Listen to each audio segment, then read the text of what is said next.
Magandang araw po sa inyong mga kabansa. Ito po inyong likod, Ado Paglinawan, na bumabati na naman na isang mapagpalang hapon, gabi o umaga sa mga parte ng mundo kayo naroon. Alalahanin nyo na bago kayo makinig, mag-subscribe muna kayo, baka makalimutan nyo mamaya. At i-click ang notification bell dito po sa YouTube at Ado Paglinawan. Abay, narinig nyo ba ang ating Pangulo kanina umaga? Ha? Abay, sasama na daw siya sa mga sa kalye. Ha? Ha? Dahil kung galit daw ang mga tao, siya rin daw galit.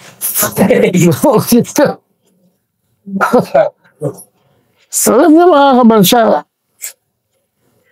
dati, labansagan natin si Marcos Jr. na congenital liar dahil wala na siya umupo. Ay wala pa siyang napatunayan sa lahat ng mga sinasabi. Pero ngayong ay pa hindi ho yata congenital liar ang sitwasyon natin. Mukhang bumigay na ho ating Pangulo. Ang tawag ho sa psychology dyan schizophrenia.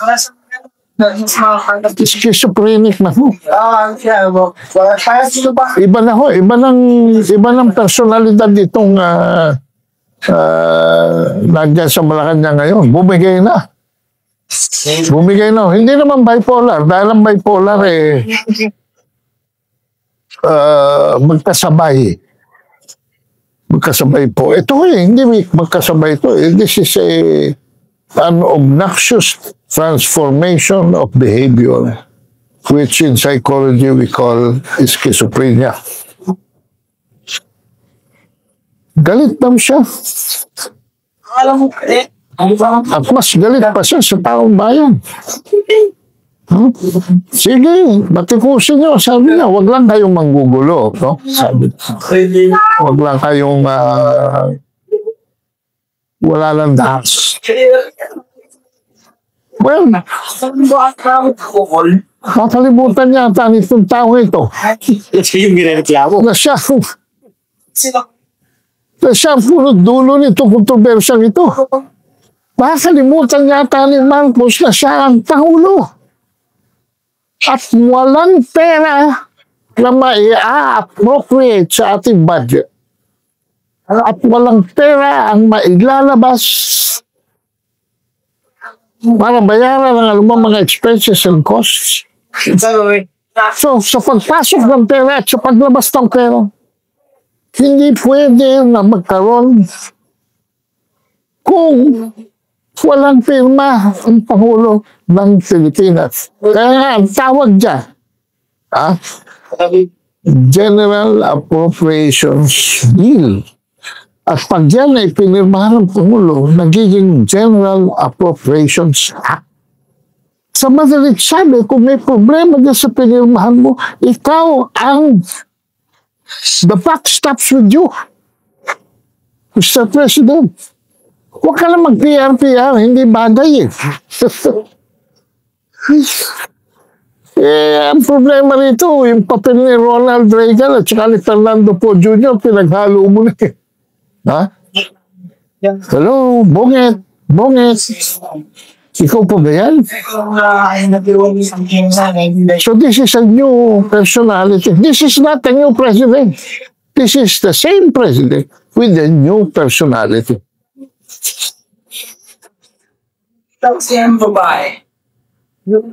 Natatandaan mo ba ang una mong ginawa? The very first thing you did when you assumed office, mainit-init pa yung kamay mo pag swearin, ha? Anong ginawa mo? Pinirmahan mo ang Executive Order number 1. Number 1. Ano yun? Abolishing the Presidential Anti-Corruption Commission. Ulitin ko. abolishing the Presidential Anti-Corruption Commission. Ngayon, alam na lang sa bayaran kung bakit. Dahil ang isang magnanakaw na insider, ikaw yun. Ha? Anong unang gagawin? O yan, tanong ko kayo mga kabansa. Kikinig kayo. Meron kayong opisina, halimbawa. So, pagpalagay na natin na tayo magnanakaw. Nag-meeting tayo ngayon. Gusto natin nakawan yung kumpanya. Gusto natin maglabas ng mga epektos na mula sa bodega. Ha? Ano una natin gagawin? Mga kabasa. Ay, hindi ba i-disable natin ang CCTV camera? Hindi ba? Oh. Yan ang ginawa mo nung abolishin mo ang Anti-Corruption Commission, Presidential Anti-Corruption Commission. Kaya galit na galit sa'yo si Greco Bellica eh. Baby niya yun eh. Pero ngayon nagkanakawala. Anong ginawa mo? Ibinabalik mo ngayon yung komisyon, bago nga lang ang pangalan, Independent Commission on Infrastructure. Oh. Pero si Saldico, Mr. President, nasa Amerika na, napakabagal mo. What makes your moves not credible is because mula 2004, ikaw mismo ang nag-blow ng whistle dito. Nabulaga ka ng sarili mong incompetence. Nung expose mo sa State of the Nation address na may 5,500 flood control projects. Nagalit ang langit. Nakarma ka. Anong pinadala ng Panginoon? Binuhusan ka ng malamig na tubig. Ang buong Pilipinas nagkabaha. At doon na nagkatanungan, saan napunta ito, bakit ganito ito, bakit lumigwak yung gano'n, bakit nawawala yung project. Marami pang iba. Kaya na yun, si Bubby Tinglaw nagsulat ng column niya. No? Sabi niya, na itong ginagawa mo ngayon is only a public relations maneuver. PR, Mr. President. PR. Designed to deflect attention from the allegations of this administration's criminal negligence or even complicity. Ginagawa mo itong pagtatakip na ito dahil natatakot ka. Natatakot ka. Huh? Natatakot ka na later on, sampahan ka ng criminal lawsuit.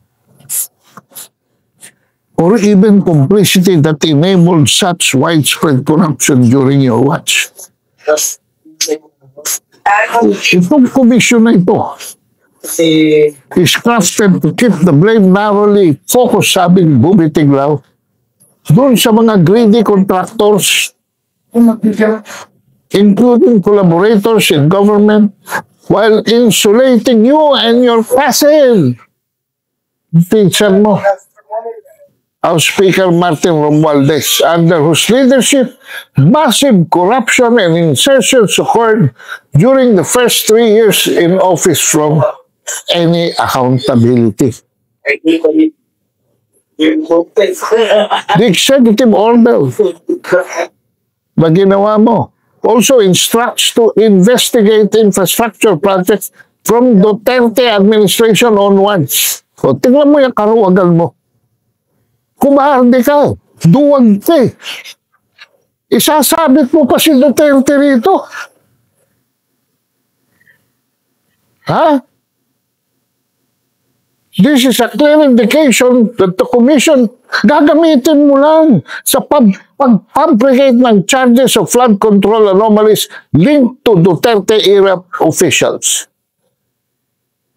potentially tarnishing Vice President Sara Duterte's chances for the 2028 presidential race.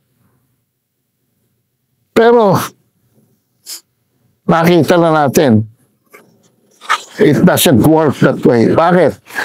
Nung iniimbestigahan dyan sa Impracom, ni Representative Luistro, itong si Diskaya, sabi niya, bakit lumaki ang business nyo noong 2016 to 2022? Anong sabi ni Diskaya? Wala pong nanghihingi kasi noong past administration. Kitang-kita mo na. Kung ikaw ay sincero, dapat yan lamang ihi mo at tae mo mula noong June 30, 2022 hanggang ngayon ang paimbestigahan mo. Para hindi nagdududa ang tao or hindi ka nabibisto na gusto mo lamang gamitin toilet paper yan para siraan mga Duterte.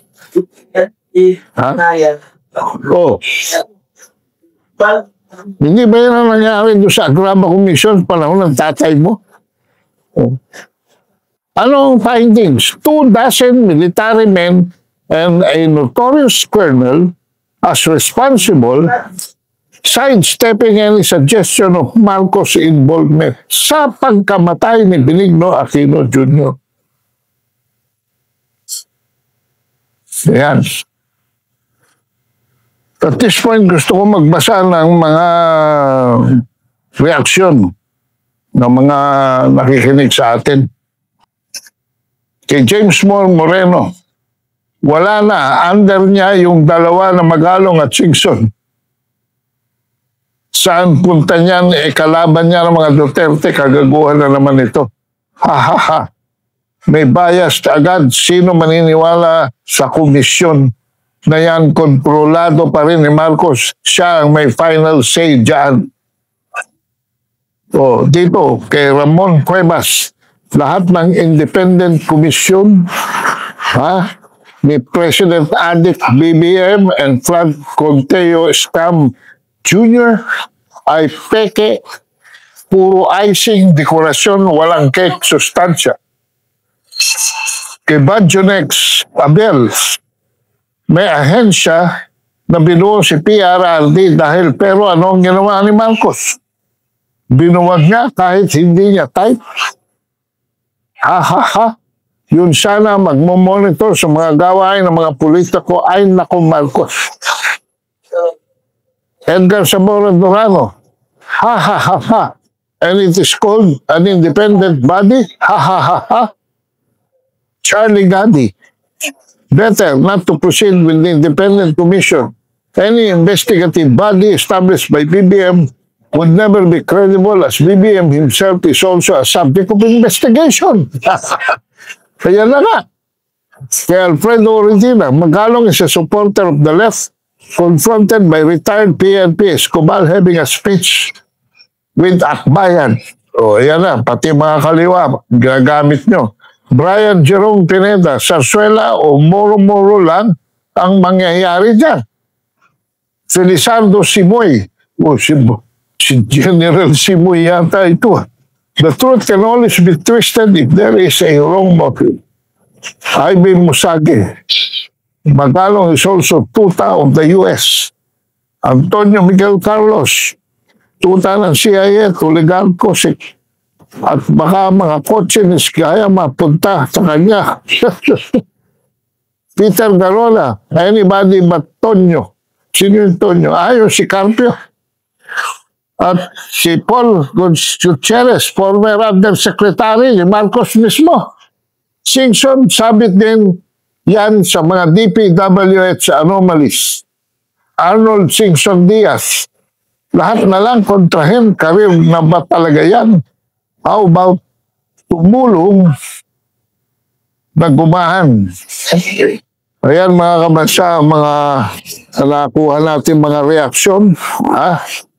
Tuloy natin sa ating pagtatapos ng episode na ito. Already, Marcos Jr.'s PR crisis strategy has had some success, sabi ni Bubi Tiglao. Demonstrated nung isang cartoon na ang presidente ang naglilinis ng mga daga. In reality, it is Marcos who allows rats to build a nest in his nation while the country is shocked by such horrendous crimes and floods they created. Marcos is pretending to be cleaning out the rat's nest. Dito po muna natin tatapusin ito. Itutuloy-tuloy natin itong serye sa korupsyon. Sumandali sa susunod na episode. Huwag po kayong bibitiw. Maraming salamat po.